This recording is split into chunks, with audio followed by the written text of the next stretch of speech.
Hi, welcome again. There is not only election in Turkey, but also there is an election in Ukraine by 21st of March. This is going to be the first step of the presidential election, we believe, unless someone will receive the votes 50% plus one vote at least. But now we want to lean on these Ukrainian elections, not only because they have great problems with Russia, but there's a great change in the Ukrainian politics now.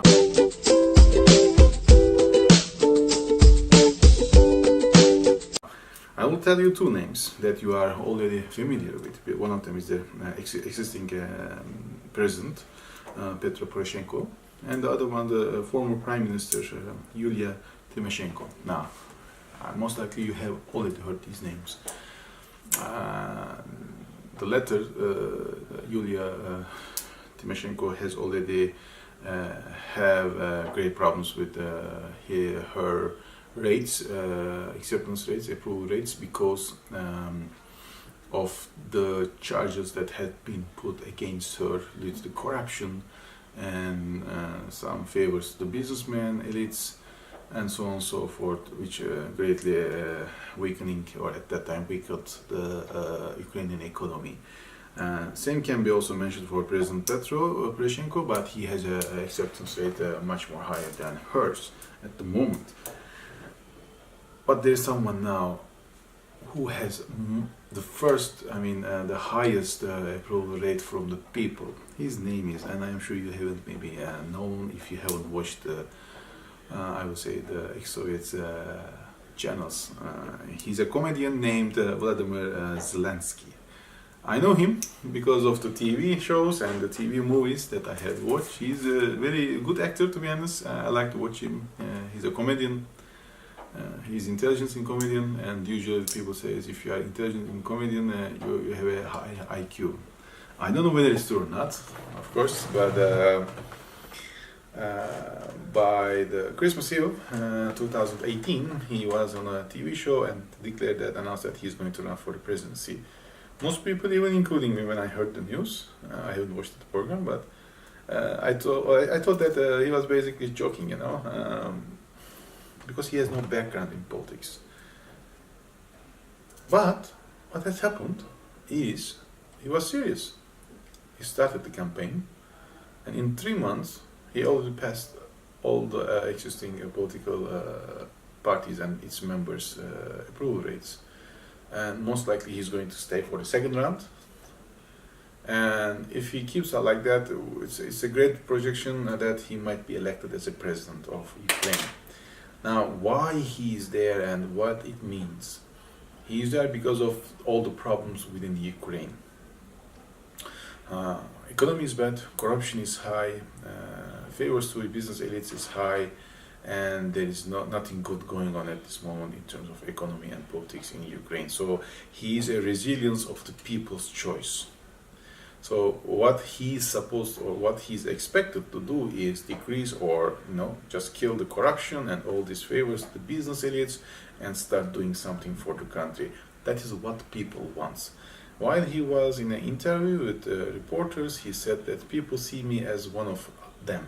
That they see me smiling, they see me when I am angry, they see me when I am excited, and they see me as one of them. That was why he is now favored with the people. He knows that. But is he really independent? No. There is. He is working for a TV company, and the owner is called Komosky. He has a great relations also with Russia. So our idea is that while we are analyzing that, we said that the Ukrainian wants to solve the problem with Russia. Other than Crimea cannot be solved. This annexation cannot be accepted by Ukraine in any cases. But the other problems might be solved, at least might be agreed mutually to a better way. So that is what they want, because they need the economy to get again strength, or at least in a recovery program, so it will be strengthened in the future. There is no investment by foreigners, and the economy is really losing steam.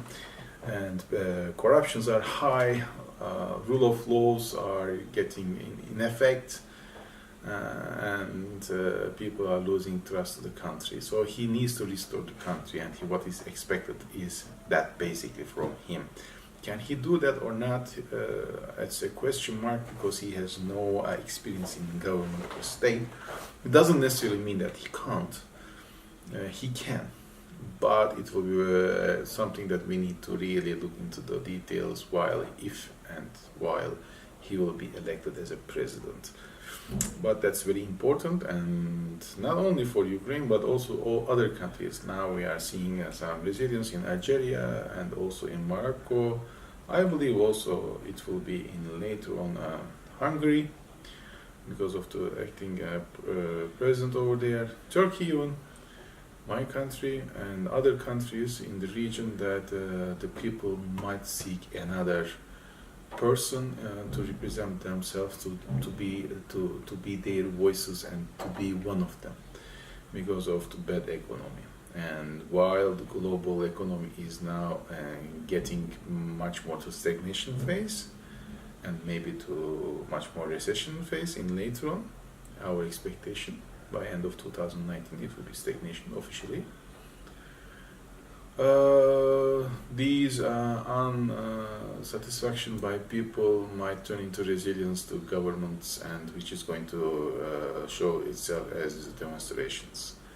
So we are going to monitor them closely, and we will report them to you accordingly.